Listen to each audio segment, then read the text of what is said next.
Hello, hello, everyone. Welcome back to another episode of Teens Biz Talk podcast. We are so happy you are here with us today. Our guest, I tell you all, gosh golly, you're going to be so excited to hear what she has to share. You're going to be clamoring to find out how you can get involved with the amazing work that she's doing. I'm telling you, you don't want to miss a thing. So just stay put. Listen, listen, listen. Just a little bit about us. In case this is your first time tuning in, Teens Biz Talk is a podcast all about teenage entrepreneurship. We talk up to other teen entrepreneurs. They share what their business is about, how they got started. We also talk to other wonderful professionals that are able to share some business tips, tricks, things for our teens to be better, not just in business, but also in life. So that is what we do. If you're watching us on YouTube, please go ahead and hit the subscribe button. You do not want to miss not one episode that we have coming out. If you are listening on any of our podcast platforms, please be sure to subscribe there also. One quick thing before we dive into our talk, wanted to let you know today's episode is being sponsored by Bateman Empowering Educators. At Bateman Empowering Educators, we take away the trial and error method of your teenager learning about money and life skills and replace it with a practical blueprint to equip them to create a five-star financial future. So be sure to check in the link below for our email, for our website, for all the great opportunities we have for your team. Okay, now what you've all been waiting for, this amazing conversation that we are about to have with my guest today. Today, we have with us Beth Tomas. Beth Tomas is passionate about nurturing young women to live up to their full potential.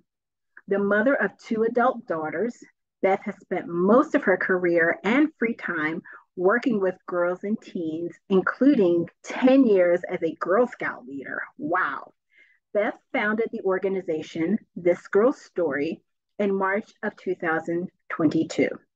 This Girl's Story is a digital, girl led magazine that showcases content contributions from all who identify as girls ages 13 through 19, surrounding a designated theme for each quarterly issue.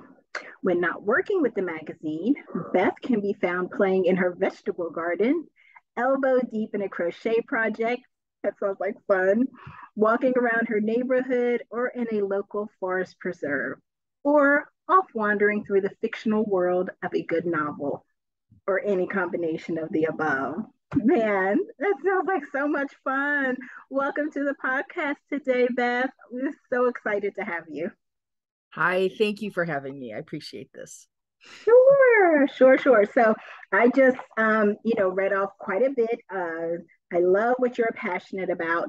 Many of our teenpreneurs that we've already had on the podcast, and also that listen, are young girls that are making things happen, finding ways to express their creativity. So I'm so glad that you are here today to share with us some of the things that you do that I'm sure is going to be inspiring for them to as they progress in their business and just in life. So if you can just share with us what inspired you to start This Girl's Story. Oh, wow. That's kind of a progression. My background is I'm a graphic designer. And for a while I did some freelancing, and my favorite thing to do as a graphic designer was to design book covers. And I thought, I want to design book covers for authors. At the same time, I was leading a troop of girls. I was mothering a young teen who was aspiring to be a writer, now is aspiring to be a graphic novelist. They're studying art now. But I thought, oh, this would be cool if I could, provide some way for girls to have their stories published, and I could design the book covers for them. And then because I'm a Girl Scout leader, I'm like, I should not be doing this for them. I should be teaching them to do it for themselves. So I sat on this for several years, talked to people about it, and it finally came a few years ago that someone suggested the idea of a magazine, and that really clicked because I happened to be doing a sort of a magazine at the time in my professional life. So that's how that was born. And basically, I wanted to just provide an opportunity. I still wanted to have that dream where girls could tell their stories. And then again, mothering an aspiring artist and student, I wanted to help girls to be able to build their resume for going into the creative field. And then as a Girl Scout leader going back, I believe in helping girls to develop their leadership skills and strengthening their voices. And so it just all came together. So, Awesome. and here we are. Wow. So just as a follow-up to that, what are some things that you have learned so far in the process, and even experiences that you had as a Girl Scout leader? What are some things just about growing in leadership that you can share with some of our teampreneurs that might be listening? Oh goodness, that's a couple of different angles of a question. What I've learned as a Girl Scout leader is that girls are very curious, and they have, but not only curious, they have a lot of great ideas. They're very creative, that they have a lot on their shoulders, even at a young age. And so as a Girl Scout leader, I just kind of wanted to help them to be able to see the value in themselves. Girls are often silenced and often ignored. And so, and when they do speak up, then they're looked at as bossy, or overly aggressive. So I kind of want, not kind of, I absolutely do want to change that perception.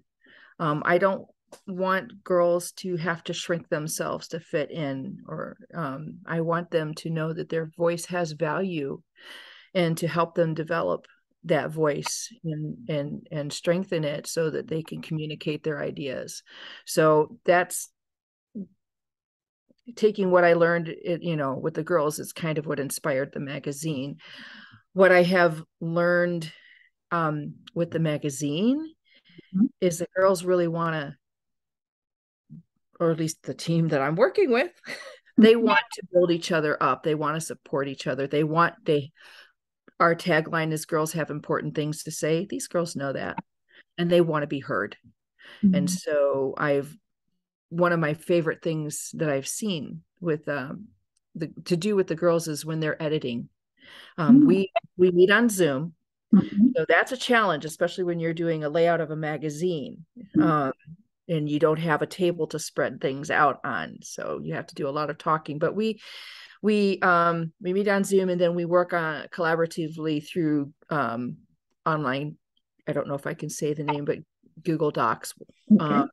So that we'll pull up a document, somebody, particularly we do a blog. It's just amazing to watch these girls edit the blog, because of course they do, hey, you need a comma here, you misspelled this word, let's fix this.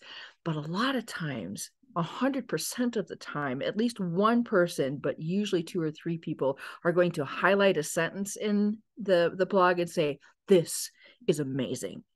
Or they're going to put a little, you can put the notes on the side. They're saying, this is great, I love this, And sometimes these girls, they put up a blog, and they're like, I'm not sure if it was all that great, and it just warms my heart to see. No, I can't hear them. I see them say, this is amazing. But sometimes they do actually say it. A lot of times when they're editing, it's very quiet. I just sit back and I watch things go on the screen, and it's very quiet. But it's because they're speaking through the notes. But sometimes somebody will speak out in the meeting and do this. So what I'm learning is these girls are great collaborators. Just provide an opportunity for them, they're going to build each other up. And what I want to do is see that normalized, because what you hear in the work world is girls are overlooked, or they're stigmatized if they do speak up. And this is normalizing speaking up, developing your voice, supporting each other, creating a mentality of collaboration over competition, Mhm. and Yes, that's yes. I an amazing really like experience. that. Normalizing collaboration. Yes. Yes. Wow. So, as you are enjoying just seeing this process and seeing the girls that are participating, growing, encouraging each other, learning new things, expanding themselves, and I would even imagine putting some vulnerability, right, in terms of what it is that they're sharing and things like that. And then you mentioned just challenges that girls have typically in the world in terms of girls and women, I would say, in terms of how we're viewed. There's a definition of success that the world has, Mm-hmm. right? And it is usually, I would say, male centric is how the definition comes about. But just with all of your work that you've been able to do with girls, both with the magazine and through the Girl Scouts, what would you say is your definition of success? Or maybe what are some ways that you've seen girls that you've worked with be successful? Okay. In addition to working with Girl Scouts, I do have a background also as a community organizer. So, and I learned back then that you glom on to any small success because sometimes a tangible success is not always what you see. And sometimes you have to work years to get something to happen. Okay. Yeah. Um, so to me, success is any step forward. Um, since I was in college, I have collected quotes. And on my phone, I keep a little list. I have a notes program. And so I have a list that's called quotable quotes. And when I hear something or read something or see something that intrigues me, I Mm-hmm. will, or inspires me, I will note it down. And years ago, I came across a quote by Robert Collier that says, success is the sum of small efforts repeated day in and day out.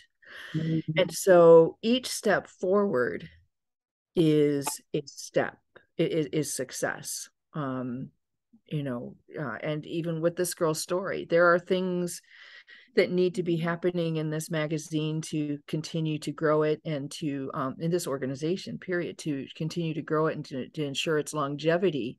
And as the founder and the director of this organization, that can be overwhelming. And it can you can I have often go, what did I get myself into? But I keep my eye on the goals, that this is something that I have thought about and has been part of me for however long I have. So we got our first story, in May. When somebody submitted, I was all over. I'm like, oh my God, we have a story. I was calling people. I was telling the girls we got our first, and the girls, actually, I didn't have to call them because they get an email when we get the submission, and they all were, my phone blew up. We got a story. Who's going to take it? Blah, blah, blah. So it doesn't seem in a magazine world, of course we're going to get contributions, but when we got our first story, oh yeah, we celebrated each time Mm-hmm. we get the first submission for the issue of the magazine. It's like, we got our story, who's going to take it? And so we do that. And I know we started a campaign and social media called Talk About Terrific Teen Girls Tuesday. So every Tuesday Mm-hmm. celebrating a teen girl, and something she's doing. So uh it's kind of easy to pick from the team, but we also will welcome anybody who has a teen girl to celebrate. So one of the girls was a founding member of a poetry club in her high school, and now is the vice president of that poetry club in their senior year. Wow. And then we showcase, that was our first showcase. So it's just kind of, step back and take a look, and you can toot your own horn if you will, but we're not going to look at it as you being bossy or braggy. We're going to, it's like, hey, I'm out there doing, this is what I did, this is my contribution to the world. And to see that so it helps the girls to reflect that, but it also shows the success. So small victories are what take us towards the larger goals. We can't get to larger goals until we take those steps. So success is, people can say, money, wealth, fame, whatever, but any step forward toward a goal that you have, that's success, and you should celebrate it. Great, great. I love that. And as you were talking, I meant to say this in the very beginning to everyone. Full disclosure, I have the wonderful opportunity of being an integral part of this girl's story. So I'm trying to manage my own giddiness and excitement when she's talking about, oh, when this happened and this happened, because I was I was blessed enough to be able to be there to share the excitement. But I did just want to let my audience know I am so happy and honored to be able to be a part of this girl's story. So, I'm going to say that that's I'm sorry. I'm sorry. I was going to say that's an entirely mutual feeling here. We are, it's like we are, but I'm like, we as an organization, but I am completely thrilled that you were so happy to join. Can I say what you do? Yes, that's fine. You're a board member, yes. Which means you kind of help oversee what we do and help us determine the direction. And I love that I have your input because you are somebody who is working directly with teens as well. So it's really important to have that. And so I am beyond thrilled to that we get to work together on this. So yay. Yes, yes. So I would imagine just over your work experience, working with the Girl Scouts, definitely as a community organizer, people have tried to give you advice on how to handle things, right? You should do this with your troop, or maybe you should do this for the community instead of this. What can you share with us was the best advice that you've ever received? And then what was that advice that you were like, oh, pish posh, we're not doing that? Okay. The best advice is easy. This, not to spend a lot of time. I've had some tragedies that have happened in the past year in my personal life. And this girl's story just stayed with me. So that tells me how it's truly a calling for me to do this. As I was building the team and getting people to help collaborate with me, one of the first board members sat down, really was an answer to prayer because I kept saying I want a partner in this, but she's the one who gave me the best advice because I was facing some medical issues. And she said, Beth, and I was talking about goals, and I said, I feel like these are really, really ambitious goals, but I want to go with them.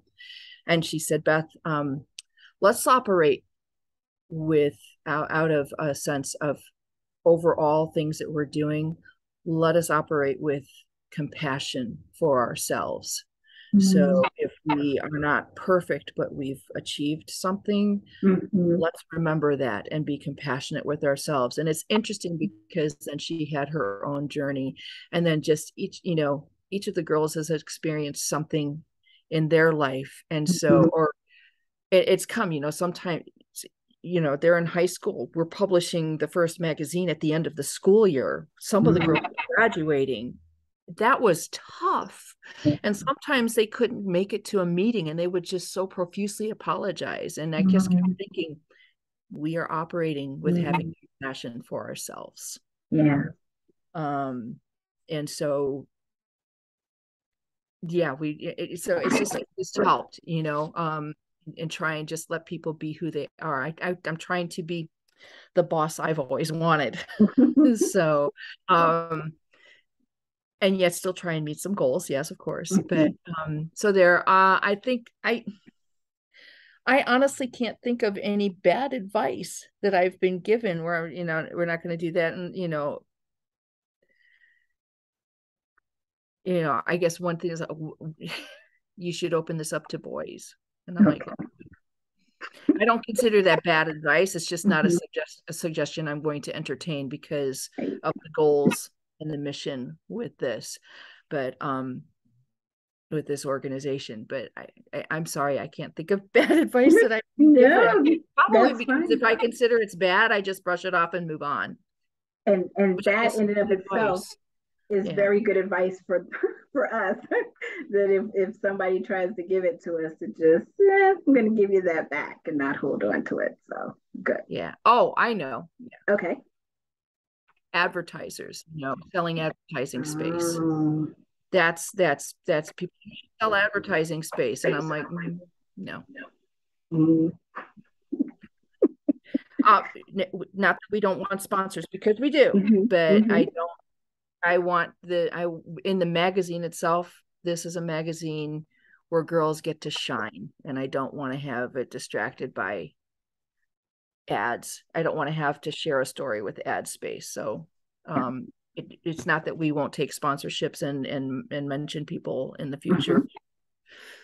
I just felt that I don't know if that was advice, and it's just simply no, that's not going to happen. I won't take that because it's contrary to the goals of the magazine. Okay. Good. Thank you for that. Well, we just have a few more minutes left, but I did just want to know, are there any suggestions or recommendations that you might have for other teenage entrepreneurs that are listening who are just starting their business? And specifically, if you can speak to starting a nonprofit business. Okay. First of all, go for it. Hmm. Okay. Somebody said the opposite of success is oh, wait a minute. It's progress is better than perfection. Hmm. So I'm a perfectionist, and I had to really learn that, so sometimes you have to realize that sometimes your standards are up here, when actually it's okay that your progress is here. It's okay, because you're moving that, once again, each step forward. Celebrate your small victories. Build a team of support. Start talking to people. You have an idea. I know that there's always that fear of talking about something that you want to do, that somebody else can come and take that. Hmm. I haven't found that yet, but the thing, one of the best things that was ever told to me, there are other teen magazines that provide library that have teens determining content. And when I found that, I was crestfallen. And my daughter, the one that wants to be the graphic novelist, I think they were probably about 17 or 18 at the time, said, Mama, don't worry. That just means there's a market for it. So I was I took that to heart. So just because there's another business like something that you want to do, don't think that that's a reason you can't do it. There's niche markets in everything you find it, and then if there's other businesses, it means that there's a market for it. So but talk to people, find your experts, that are going to help you build a team. Nonprofit requires a board of directors. Find people who are as excited as you are about the mission of your nonprofit, because in the beginning you're going to need their help a lot. When you are until you have funding to pay people to do things, you need a volunteer system to help you to achieve the goals. And that's a lot of what your board does. You still have to look for volunteers to help other things, but your board's going to help you with that. Your board's going to be your connections to other people to help you build it. But you know what? Networking, period, whether it's for profit or a nonprofit, is something you want to do because it connects you with other people. Only so many people, but each person that knows so many people. And so eventually it comes back to you. And I learned something as an entrepreneur early on: when your mouth is shut, so's your business. So talk about your business. Don't overwhelm, choose your moment. Yes. But if you have an opportunity to tell somebody about what you want to do, you take it. Mm, I got to write that one down right now. When your mouth is shut, so is your business. Thank you. Oh, Wow. another one from that same source is two ears, one mouth for a reason. Listen, Mm, listen twice as much as you speak. wow. Okay, my, Thank my you salty sage so. nuggets. Thank you, thank you, thank you. They were awesome and amazing nuggets. Where can people get in touch with you if they want to subscribe? If there are young girls listening that want to contribute their writings, how can they get in touch with you? Okay. Um, through our website, this girl www.thisgirlsstory.org. Mm-hmm. If you can't remember the website and you look up this girl's story, just remember this: there is no apostrophe in the word girls Okay. because it's a story about more girls. And can I say one other thing about Yeah. we need this girl's magazine implies writing. We have more than writing. We do art, we do photography, and in our Mm-hmm. winter issue, we have opened up to filmmaking.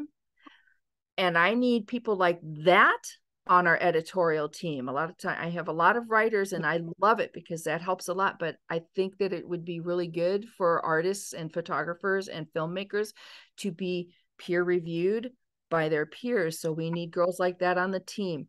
As for submission, the content, please do not feel that you have to be an artist or writer or photographer or filmmaker per se. You simply have to be someone who identifies as a girl, is age 13 to 19 years old, and has a story you want to share. Okay. We have people who can help you polish up writing. Okay. So don't let that stop you. And we're looking, we have mentors on the team too. So we have people who can help you with any of the other things, the other medium, the arts, so photography and the filmmaker. So everything you want to know is on that website. The Get Involved tells you all the job descriptions, and the submissions tell you all the details about how to submit. So, okay. Very good. And also, I will have all of that information down below so you can check it out there too. Beth, thank you so much for taking time to come and talk with us today. I, well, I'm super excited about what you're doing I and am super too. Thank you excited for to be a having us. part of it. I'm so Yeah. glad to be here. Thank you. Thank you so Thank much. I you. love what Thank you're you. doing. Oh, thank you. All right. And so until next time, as I always share at the end of our podcast, remember everything in creation was created with a gift inside of it. That includes you. So go and share your gift with the world. Until next time.